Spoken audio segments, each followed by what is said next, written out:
Hi, I'm Laura. Hey, I'm Stefan, and you're listening to Attributed, a podcast library by Dream Data. The purpose of it is to store and share all the knowledge that we have gathered across Dream Data employees through our LinkedIn Lives, podcasts, and webinars. The typical topics you'll find here can be stuff like marketing, Sales, B2B ads, operations, social selling maybe. Hello and welcome everybody to today's live session brought to you by us at Dream Data. As usual, I'm Stefan. I'm super happy for you guys to be listening to my conversation today. It's a conversation I've been really looking forward to because I think Rex might be one of the people I've talked to that have spent the most on digital marketing ever. At least, I think you'll be a solid top 5 or something like that, Rex. So I'm really looking forward to diving into the conversation. I'll do like a short intro, Rex, and then you can tell it how you would tell other people. But I think if you look on your LinkedIn, you did almost 11 and a half years at HubSpot, which I think must have been an incredible ride. And your last tenure there was the head of paid media at HubSpot. As I bet that's a pretty significant ad budget you have to run when you do stuff like that at HubSpot. And so since then, you've been starting your own advisory company and been forced to go back full time again at Cursor. So, really looking forward to the conversation, Rex. But if you were to introduce yourself to the people who don't know you, what would kind of be the pitch you'd do? Yeah, no, it's a good start. But I'll go into a little more detail because it's been an interesting journey for sure. So I started my career. Actually, I had one job before HubSpot, but for all intents and purposes, I started my career at HubSpot, and I was the first full-time paid media marketer. I had a very small budget working on just one, essentially a little Chrome extension that eventually kind of got absorbed into the CRM. And you know, paid media started growing at the company. Kind of everyone with a credit card was spinning up an ad account. At one point, I think we had 75 ad accounts. This is a long time ago. Yeah. And I went to leadership. I was like, guys, this is crazy. Like, we need one centralized ad account. We will need one leader. We need one team. They're like, Yeah. Rex, you're right. Go do it. So I started building out a small team. We started having a lot of success growing the company in a lot of different ways, launching paid media on more products, features in more regions, in more languages.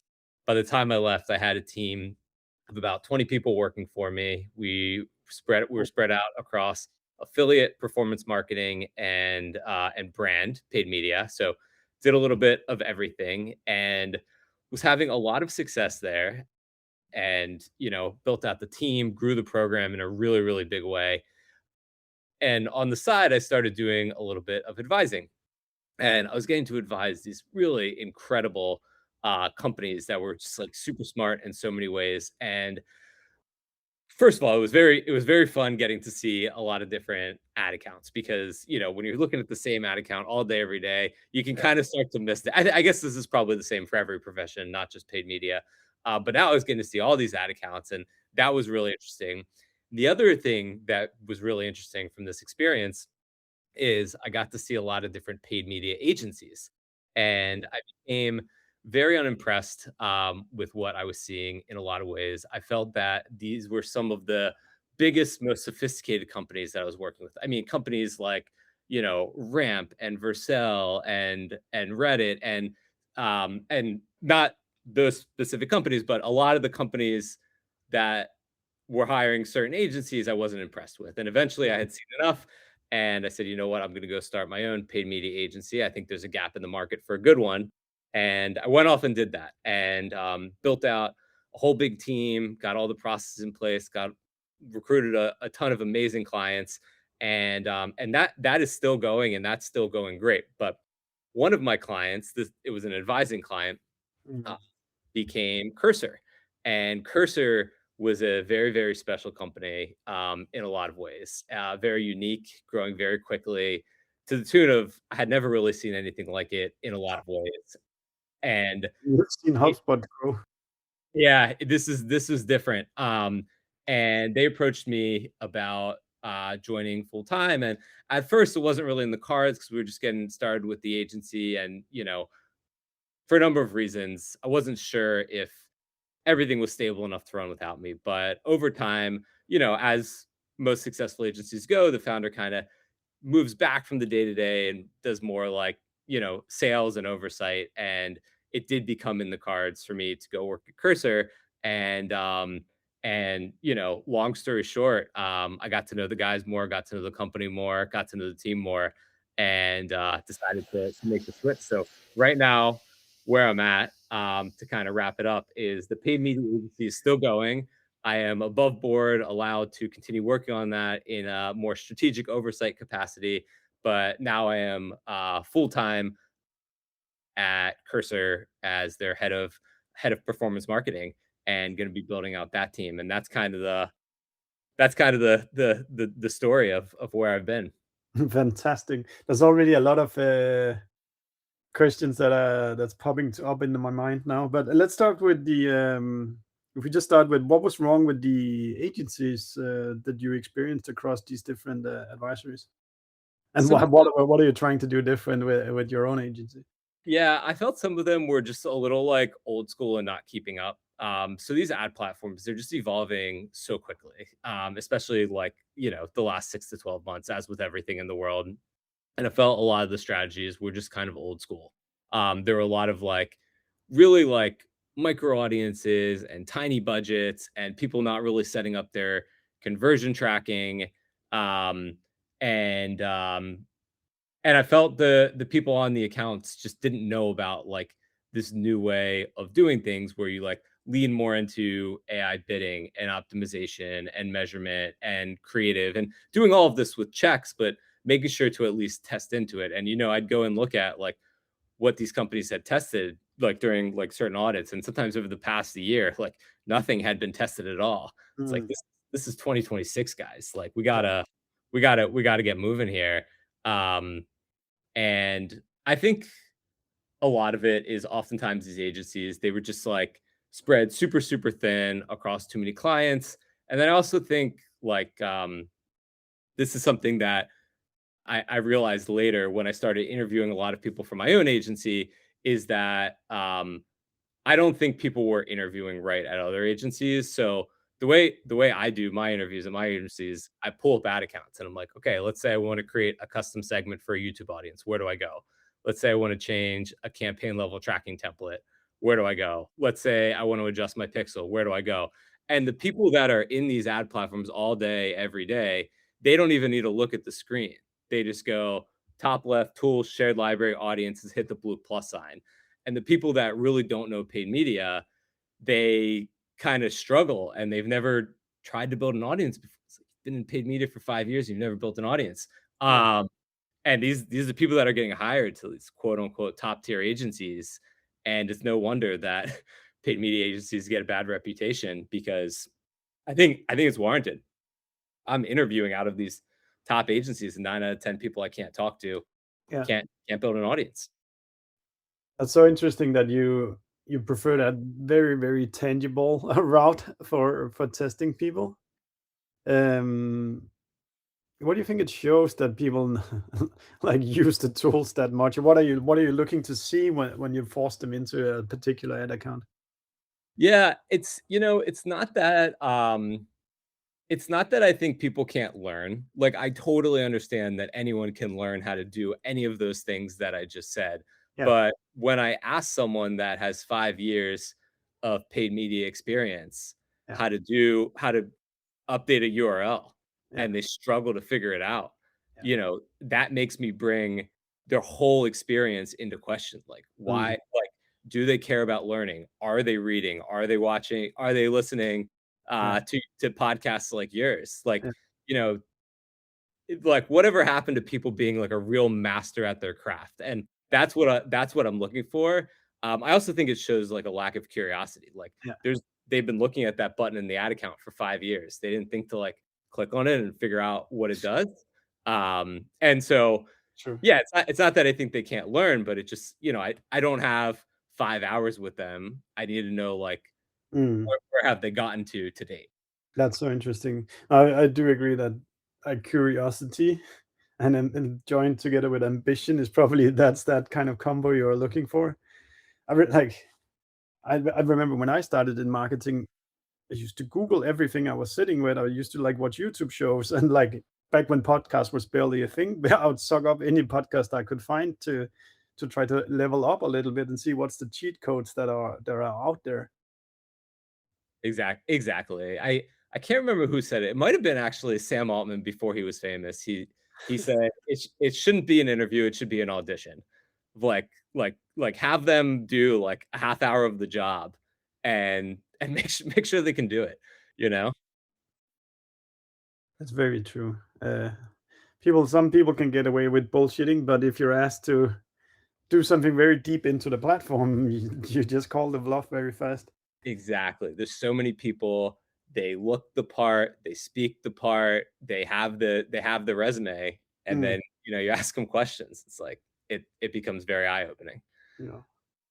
But it'd be fun to maybe do like a little bit of history with ads at HubSpot. And obviously you can't share all the secrets, but so we're back 12 years ago or something like that. That gives us 2014, 13, 13, 14, 15.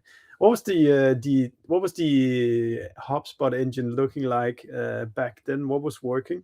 And then we can like jump Yeah. jump to more recently afterwards.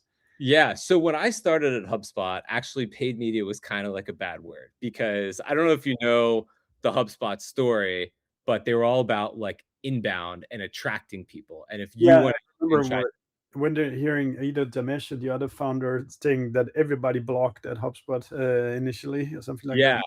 it was about attracting people, and you weren't really supposed to go out and find people. Like they considered that interrupting. Yeah. Um, but I think like, and to be fair, like 13 years ago, maybe it kind of was. Like if you think back to what ads looked like banners and toolbars and like, one weird trick to do whatever. It was kind of like not a great look for business. But I think that the landscape changed and like ad units became more standardized, more professional, and also like candidly, we were having just a ton of success with it, and our Mm. customers were having a ton of success with ads, and we couldn't ignore it anymore. So it was kind of like if we I don't know if we can't beat them, join them to an extent, but it was like this is a way we could really add value to our customers. They're doing it anyway. Let's help them.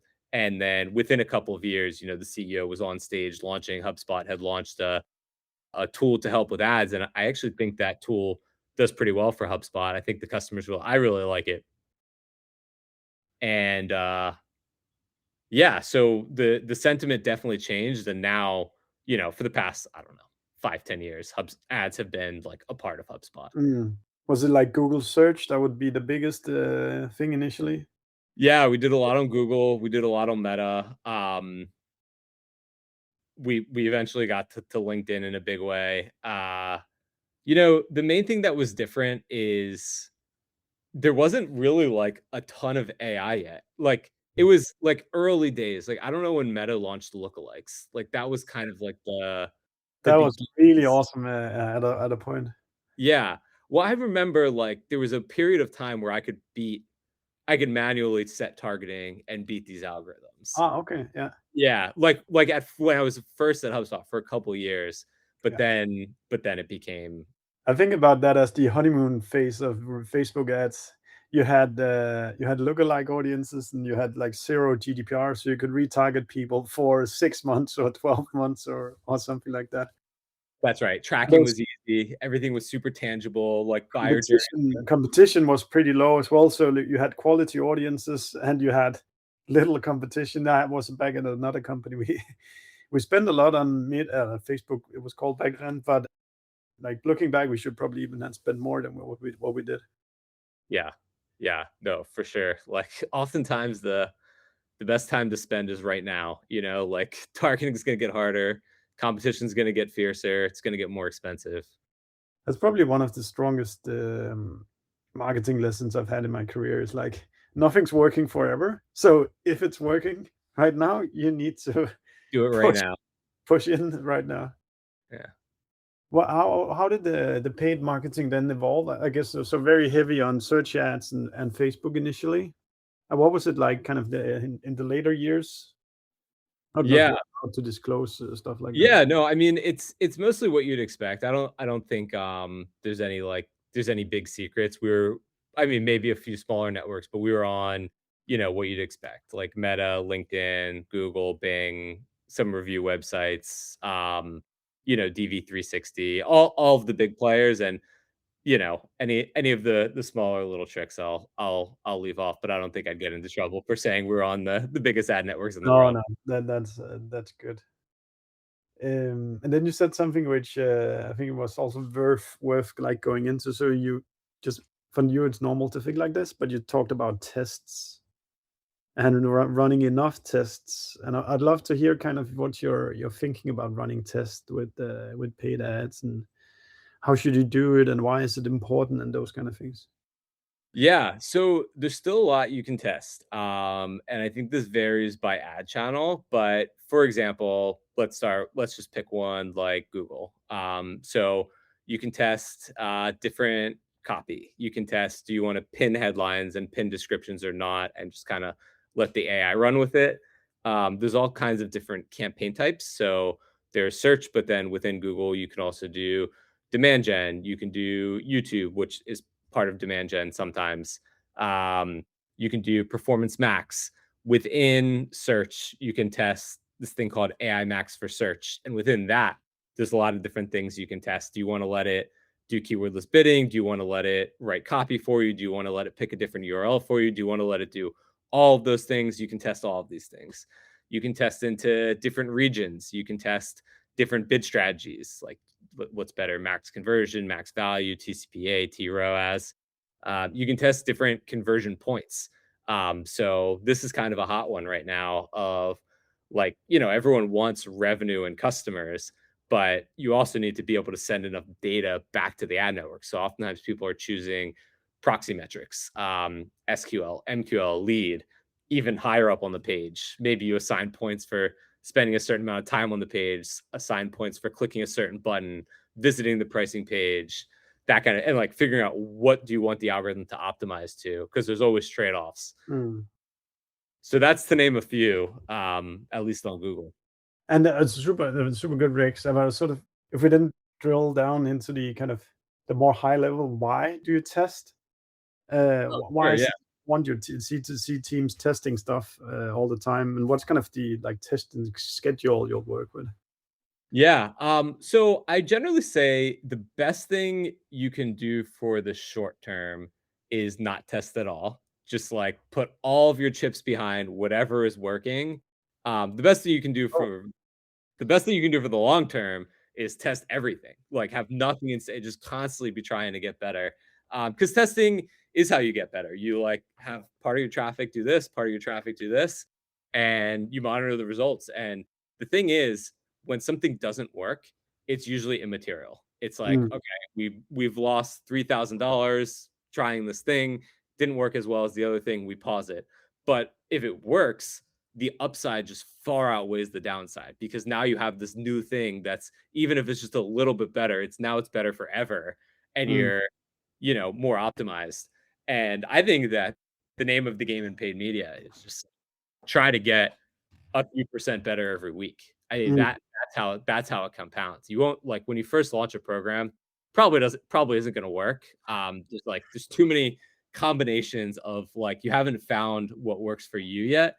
In 6 months, if you've been testing, it's probably going to be working a little bit. Like, you'll have some bright spots, but if you're just getting a few percent better, give it 5 years and you will be cruising. and what is the so I'd love to just get a little bit better myself, but so I guess there's two questions I have. One is, what is the time frames you work with on tests? And then secondly, what are kind of the leading metrics that you'd typically be looking at when you set up like a digital ad test? Yeah, so time frame, I think you want to give it at least the minimum of a couple of weeks, just so you get, like, you have a couple of Mondays in there, a couple of weekends in there, kind of like Yeah. smooths it out.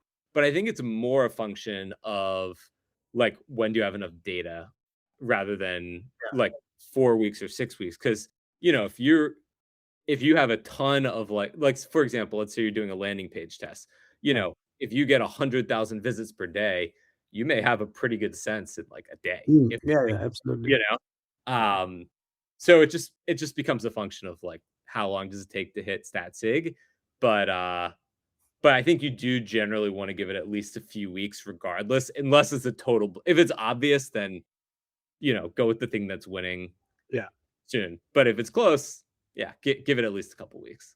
yeah, makes a lot of sense. And then the metrics you'd typically be studying early on, and obviously we know B2B takes time. So I'm thinking more like, what are the kind of leading metrics that, in your opinion, people should be studying to evaluate ads?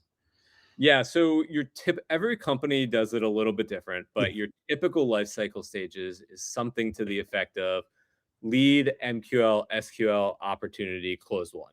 yeah. And So everyone, this is what I was talking a little bit about earlier. Like everyone cares about close one. Everyone knows like, that's the North Star, but you need to try to find something that correlates to that that's high up in the funnel. And I yeah, think this also changes for every business. So, Meta famously had, I think it was like 7 friends in 10 days. It was like, if someone signs up for Facebook and they get 7 friends in 10 days, they're going to be around for. yes, yeah, yeah, yeah. I think with Uber, it was their second ride. It was like Mm, once someone goes on their second ride, we've got them for like that was the thing that correlated to revenue for them. yeah, Uh, so I think like a decent proxy is like MQLs. It's like, yeah, are they booking a call? Maybe are they showing up to the call?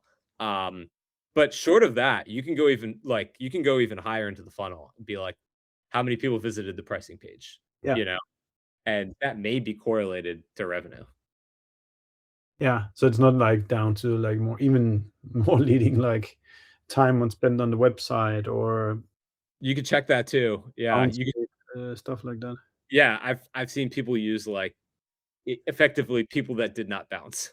Yeah, Like they spent a certain amount of time on the page, or they went into a different page on the website. Um, but yeah, I think most people probably use like MQL if they have enough data. yeah. Something that has some kind of correlation to the business making money at that Exactly. point. Exactly. Cool. So what is this kind of when somebody goes to Growth Summit now? What does kind of the work you guys look like? Do you have like a, if we change chapters to that, I'd love to hear kind of what is the framework that you then instill on the clients that come to you? Because I mean that must be like a reflection of all the best practices you've learned along the years. And I'd love to hear kind of what is the treatment you get when people come to your company. Yeah. So the it starts out with like a kickoff call where we just download as much information as possible, and then we build out a custom GPT that we can like ask questions, write copy, like as we get more and more information from the client. Oh, really? Okay. So you built it like a GPT based on the information you have. For sure. Yeah. Cool. And then as we get more feedback throughout the engagement, we tune that because like for example, like with things like writing copy, like I think everyone uses the first like an LLM as the first draft now. So like the client is explicitly saying like this is our angle. We make sure to like capture that, and then for that copy, we'll send the first draft with a human review. Of course, they may Mm, have feedback that goes back into the GPT, and then we'll never make that mistake again. yeah. We'll tune it over time. Yeah, but Yes. anyway, that's one small thing. Yeah. Yeah, but anyway, after the kickoff call, we make a plan. Most of our clients are B2B professional services and SaaS. Yeah. So they usually start with Google. Like that is usually a slam dunk for people. It's like if someone is actively searching for like, you know, marketing attribution software, you guys have that. Like I think that would be a mistake if you were not showing an ad there. I think one of your competitors would. Mm, Um, so that, but then also, oftentimes defending people's brand terms. If they're a small startup, maybe not. If there's like, if yeah. it definitely would not be incremental. If there's no competition, maybe you just leave it. But for bigger companies, oftentimes we're wanting to defend their brand terms. And then Google kind of gets going, and then we usually do LinkedIn as the first channel Yeah. on social, and we usually try to define 1 to 3 personas depending on like who the company is targeting. And then usually we'll pick like 3 placements. So like thought leadership ads, conversation ads, and document ads or something like that. And we'll just start trying things, right? Like different copy, different videos, different images. Goal of like to try to find something, different audiences, try to find something that sticks. And we'll usually spend a bit of time on Google and LinkedIn before moving on to the next thing, because there's like, to say you're like testing Google or testing LinkedIn, it's like there's like a million things you can try. Like you're not just like, oh, we tested it. It's like, no, there's like, you haven't tested until you've really like tried things out. And the other nice thing is we're a big fan of the staggered start. So for example, some companies, it makes sense to be on Bing, and can go through my whole philosophy on when and where that does make sense and when it doesn't. But start on Google, get your learnings there, and then go to Bing, because otherwise you're just like Yeah. paying for the same learnings twice. And I would say the same thing with like LinkedIn to your next social platform. Yeah. You can learn things. I think I have experience with Google search is that it's just getting more and more expensive over the years, Oh yeah. while also they're super annoying close match Close keeps match. I'm like, I just gave you an exact match. I don't need a close match to my exact match. Come on. What do you think about search ads now with the AI overviews and everything? Like, you still like search ads as much as you did 5 or 10 years ago? I do. It's definitely black boxy. Yeah, it's getting. It's changed a lot. But I totally hear you that like you want the search terms that you want, and you go and you look at the search term report, and it's like, oh, this like, why did you pick from this ad group, or why did you pick this search term to begin with? Yeah, Um, and it like looks like it doesn't make sense, and there are times where you definitely want to intervene. There are times where it just straight up doesn't make sense and Google misunderstood. yeah, But the other thing to keep in mind is if you run a custom experiment, and if you take your campaign and you split it into, you do half to exact and half to broad, mm, I bet you broad will win. Yeah, and that's new. But I hated, and it also depends on the business and like yeah, yeah, where they are and how much they're spending and do they have their tracking set up. But we're seeing broad win, not always, but yeah. more than it loses. I've And been that so tight on my keywords. You like, I want this and this and this and this. and that's a totally reasonable place to start, and you might be fine. What I would advise to you Yeah, is go set up an experiment. Just set up a custom experiment yeah, and just change the match types over to broad and run them side by side for a few weeks yeah. and see what happens. And I bet better than fit. And look, always happy to be proven wrong with data. I'm not saying this is going to win every time, but I'm saying it is something we're seeing win more and more every day. So it's worth Okay. You're shaking up my whole world now, Rex. I've been so tight on Google search ads.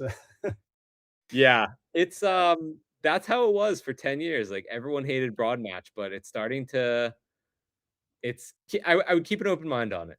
Yeah, Yeah. maybe worth testing again. So you would do you do like also, so at least to say I've been very like low funnel focused in my Google search ads, but would you even move it to also like more like high top funnel kind of keywords nowadays? Well, just with broad match and just let the algorithm kind of find its way. Do you mean like non-brand, or do you mean Yeah, like, non-branded, like I think you should test somewhat. it. Yeah, That is like the right answer. if I search marketing attribution platform, Yeah, is Dream Data going to show up, or you're not even bidding on I'm that? telling you, those clicks are expensive. They're expensive. Yeah, so I would not be surprised if you told me they're $150. They are like can be north of $100. That's I've what makes us a little bit.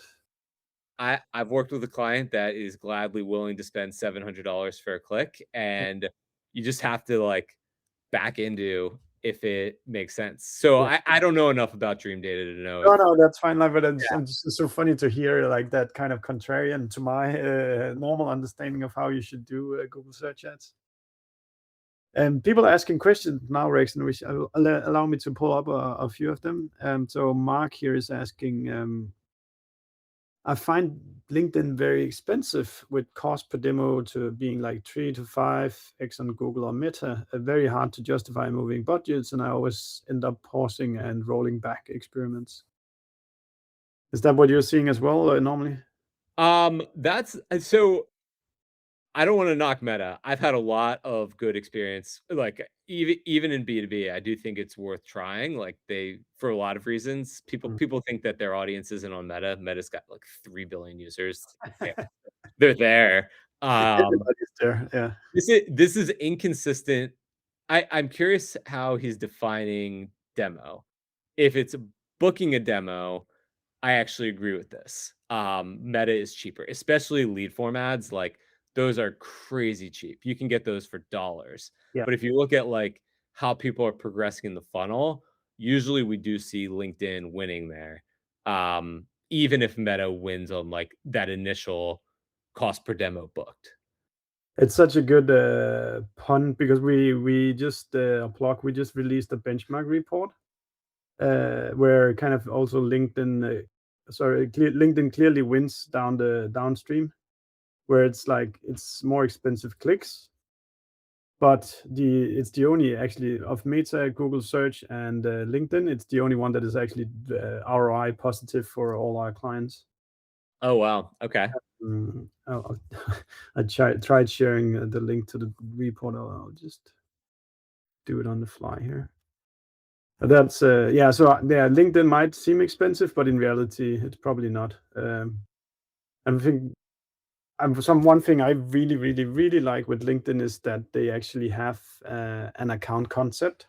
So what I'm struggling with a lot on Meta and Google's network is that they don't have an account concept. So I can't say I want accounts of this size and I want accounts of this industry or in this. Of course, you can do country.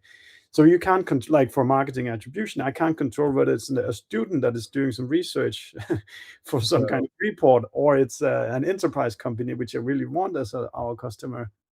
So yeah, you just don't have any control in these networks. Yeah, there's startups that are trying to like fix some of that. What's they call it? Primer is one that's kind of popular. You know about Funny it? you say it. We are actually looking at it at the moment. And they're trying to solve what you just mentioned of like bringing B2B targeting to Meta. Um, and Clay just launched something a few weeks back that is looking to solve that as well. Yeah, it is. Yeah, so but yeah, I'm so interested in it because you also have both Meta and Google being, as you say, there are enormous, like 3 billion people on probably each platform. So if you can solve for like proper B2B targeting there, that's a lot of customers you can go for. Totally. That was yeah, really good. What's your preferred method of targeting on LinkedIn? You use matched audience typically, or would you just sit and like filter your own? But I test it both ways. Yeah. So, I think there's a theme here, Rex. yeah, you can do customer match, you can do company match, and then you can just use LinkedIn's third-party data. I think they're all worth doing. When you're doing company match, you still generally would want to layer in some targeting. Like if you're going after like Amazon, you don't want everyone at Amazon. You want like these specific people at Amazon. Absolutely not. Okay, so Ishan is asking a bunch of questions here. I'll pull one out. Let's try this one. Question: when you first see that paid is working in a new B2B account, some pipelines, some wins, what specific signals tell you it's time to treat it as an engine and scale? And what are the most common technical gaps that block that jump? Yeah. So I think you have to kind of earn more budget at every step. So when you're just launching ads, you're optimizing for cost per lead and you kind of have a sense for like how much can I pay for a lead, right? So if you can pay $100,000 for a customer and 1 in 100 leads become a customer, it's like what if you're at $1,000, if you're better than $1,000 per lead, you can kind of like back into it. It's like, okay, this is like, I'm on a good path here, and I think you've earned your next tranche of budget. Don't go like break the bank yet, because you don't really know how it's going to mature, but it's like, okay, this is good, this is looking good. And then, spend your next tranche of money and see what your cost per MQL is like, and then do your math and be like, okay, is this in reason? Can I afford this? If yes, you've got your next tranche of budget, and keep going until it's clear Mm. that like this doesn't actually look good, but like this actually is like a good return on ad spend. And at that point, I mean, if you're well funded, like go talk to your finance team, and like don't wait too long. Just hit the gas, because that can be a huge opportunity, and the upside can be much higher than most people think. Yeah, I like that. And then like people in marketing need to you need to like present it as like an investment opportunity for the company that, look, these are the metrics I'm seeing. We're making so much money whenever I run these ads. Can I please have like, let's try double budget or something like that? Yeah, some people I think make the mistake of treating paid media as a cost center. Yeah. And I get it. Maybe on a P&L it is, but like really, like if you're doing it right, it can be a revenue center. It's like the Mm. more you put in, the more you get back. Um, so yeah, I think some finance teams just inherently understand that, and some just need like a bit of education. Yeah, do you need to do marketing for marketing in your company? And particularly if like you're in B2B and selling to like larger companies, you're not gonna see revenue next week. It's gonna take time to influence these companies to just book a demo, and that demo is gonna probably be another quarter or two before it hits like late stage pipeline. So it's gonna take a long time. Yep, that's right. Mark has a very 2026 question here. What do you think about influences in B2B? Is that in your kind of playbooks nowadays? Uh, it kind of lives like always next to my team, not on my team. But I do work with B2B influencers because like first of all, I'm a fan. I think that generally people prefer to hear from people than from companies. Mm. So, and every ad network is starting to allow this. So, like for LinkedIn ads, you've got thought leadership ads where you can Yeah. like amplify someone else's posts. On Meta, you've got partnership ads. Some people call them whitelisting. TikTok, you've got Spark ads. YouTube, you've got Brand Connect. So you like they're allowing you to like connect to individual profiles, Yeah. which is really cool. And I actually think that's where there's more value, because if you get, let's just do LinkedIn thought leadership ads, because I think that's probably where most of your audience is. Mm. You get someone to post, you may get, I don't know, call it 25,000 impressions. And let's say, it's $100 CPM. So you've just got yourself, if I'm doing my math right, like $2,500 worth of value. Like, awesome. Congrats. That's great. But if you can then sync that up, like get their permission to amplify it and put a million impressions behind it, that sounds way more valuable to me than that. So I don't mean to discredit like the initial post. Like I think that's something, and like Mm. that's going to their audience, but I think amplifying it is where the real value is. Unless you're working with like Mark Cuban or like someone that's like someone that's like a huge following, that's different. But if you're working with like a normal B2B influencer, the upside is probably pretty limited without amplifying it. Yeah. And like the fantastic thing about LinkedIn is that I really like their matched audience functionality, because you can tell LinkedIn, these are the 50,000 accounts in the whole world that fits the criteria for my ICP. Yeah. Just want to show this influencer in front of those people that work in accounting in this company, or whatever your product is.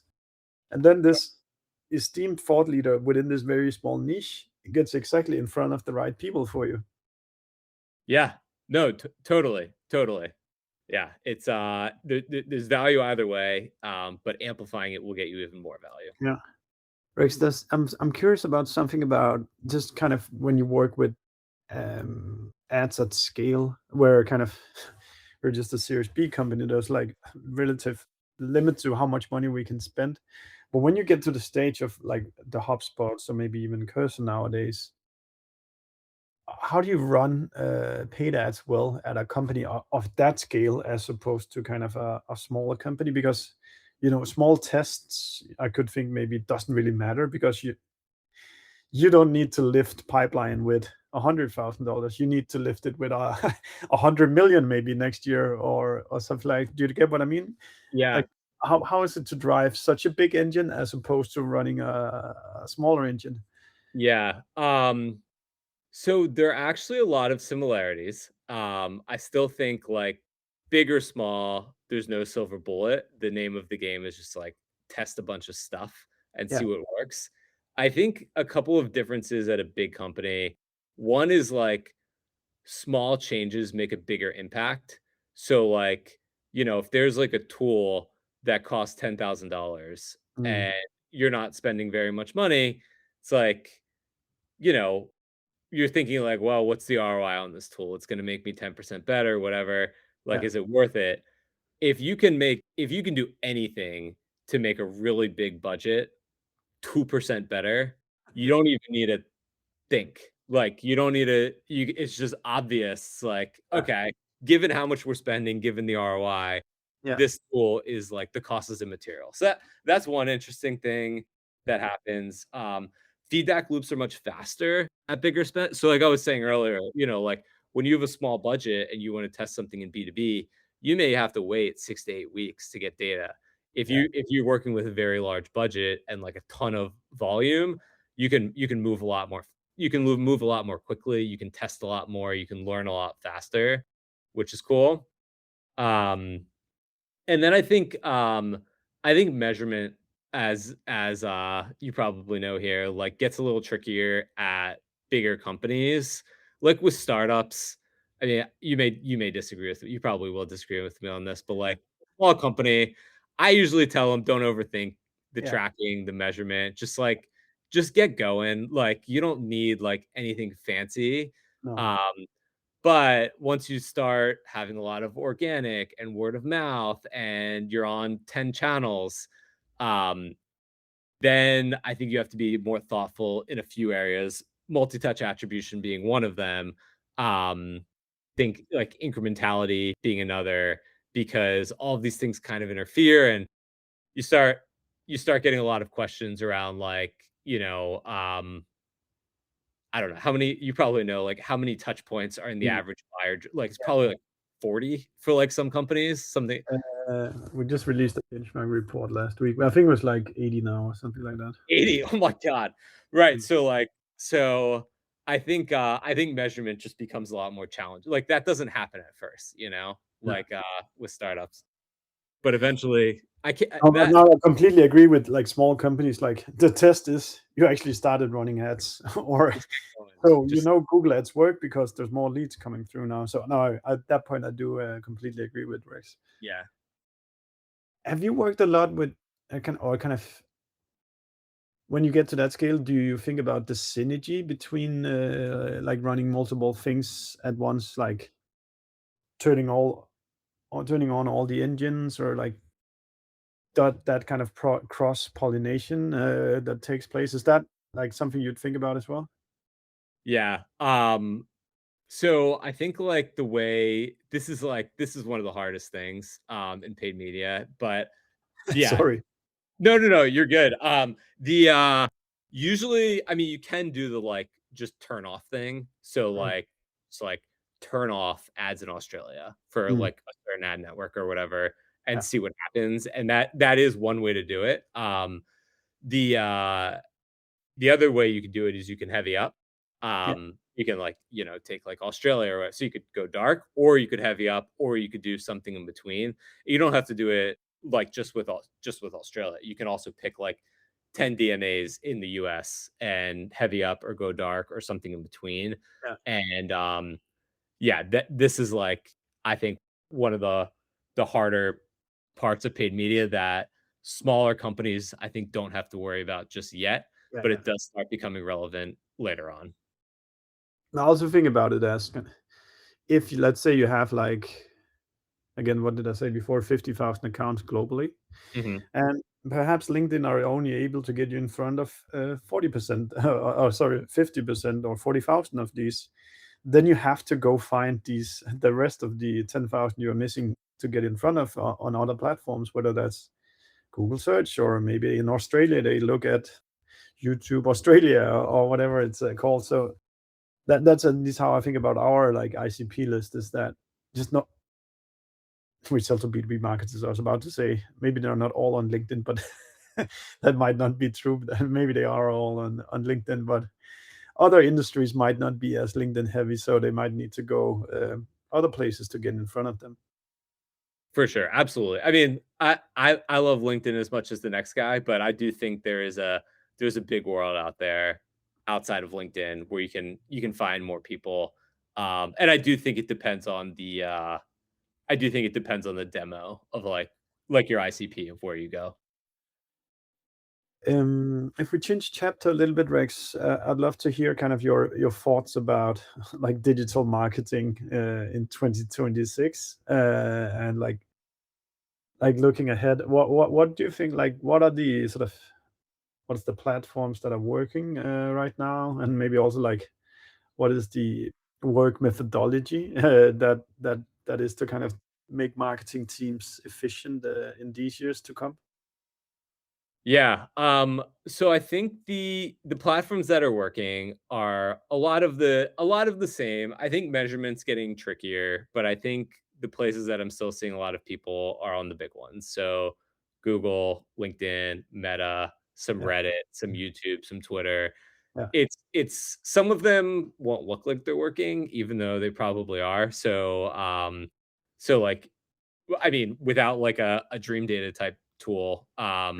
oftentimes it looks like LinkedIn.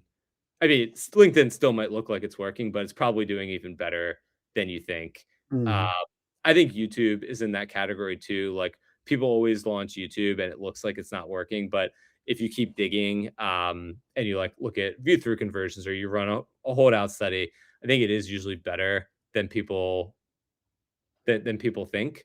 yeah, Uh, in terms of where it's all going, yeah. so Where's it going, Rex? Tell me. I think the trend is pretty clear to me of just like more of the controls that used to be in the hands of advertisers are going over to the machines, Mm, and the advertisers are more in charge of like strategy and thinking how it all fits together than like, it used to be there were 20 people in a room like tweaking CPC bids and mm, like tweaking audiences. And now it's like, I don't know. I feel like those days are largely gone on a lot of platforms. Actually, interestingly, LinkedIn manual bidding and tweaking audiences is still very popular and for yeah, good reason. Um, but like on Meta, I mean, best practice on Meta is effectively to like have no audience now and just like let the algorithm rip. yeah. Yeah. So you basically just yeah. Then I've heard it laid out as you kind of make you create the content that will kind of like help the audience filter themselves, and then the algorithm will find their way at some point. Yeah, again, depends on the platform, but on Meta specifically, like I do think two of the biggest levers are the creative and the conversion tracking. You still can and probably should test audiences. There's still partnership ads, which are interesting, and there's other. Oh, you can still do lead form ads. So Yeah, there are still bells and yeah. As I'm thinking, you can test driving traffic to Messenger, to WhatsApp. You can test different flows. So it's not fully automated yet, but there's a lot that you used to have to do manually that now you just lean into AI. yeah. Again, sorry, the way I'm thinking about it is like if we were to run like no audiences on Meta, there'd be two things that are important. One is that it should say like B2B marketing within the first second or two, so people will swipe away from it if it's not interesting. And then secondly, you would want that offline conversions feeding back into Facebook once relevant conversions come through. So the algorithm gets like two learning loops that it can optimize your reach, or like the audience for you. For sure. And most people actually don't even know you can do that offline conversion tracking on Meta, but actually it's super easy, especially if you're on a CRM like on HubSpot. Just like Yeah, hop into the ads tool, hit that orange create button, yeah, go to events, select Facebook, sync over lifecycle stage change on SQL, and you're give it like 72 hours and it'll be in there. yeah. We do the same at Dream Yeah. that, and it's like maybe that's like a general. if you're not pushing back offline conversions in B2B, you're not really giving yourself the best chances to win with paid advertisement. I think at your stage, that's definitely true. I think early on, you still probably should do it, but you might not have enough data yet to Mm, optimize the, like, mm. SQL or opportunity. Yeah. No, absolutely. What about like AI changing your marketing workflow? What is kind of the things that are like have changed for you this year and you think will change going ahead? Yeah, so much of it is built into the platforms now.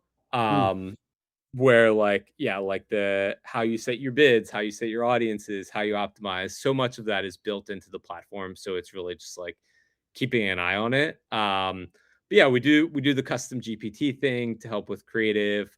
There's some interesting scripts that I have that help with like managing the search term report and keeping an eye on the account structure as a whole.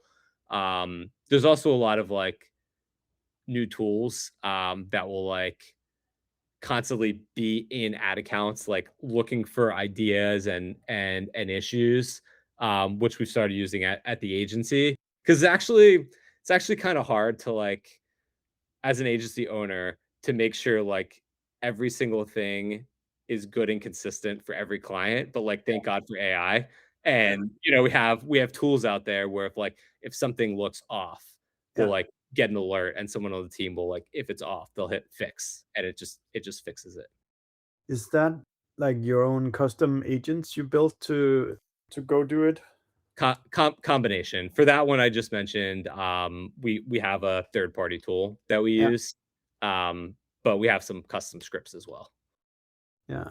Because I imagine particularly for the like low complexity stuff, I think agents will probably explode. Like read the For sure. search term report. Does it fit the positioning we've agreed? If it doesn't fit, tell me if we're bidding for stuff that doesn't make Right. sense or stuff like that. Flag it and have a button, click here to remove that, and that's exactly how it works. Yeah. What about like tooling for your kind of how you work outside the ad platforms? Are there any kind of AI tools you use to speed up your work? Well, I've just started using Cursor. Oh yeah, yeah, of course. Yeah, I built a haven't built anything that's working great yet, but I'm chipping away at it. And that's it's just nothing fancy. It's more for my own learning. Yeah. Um And outside of that, most of we kind of like signed on to this platform. I'm happy to just say it's called AdPulse. Shout out to them, and they have a lot of this stuff already built out and with like a team of engineers. So we've been leaning on that more than building our own stuff in house. Yeah. Can you say the name again? Sorry. AdPulse, Ad Pulse. Okay, cool. yeah. Very cool. Okay, to finish off, Rex, now you're like hired to build paid marketing at at Cursor. And of course, you can't disclose everything, but what is kind of the like, core principles that you're trying to bring in for the Cursor team to work by?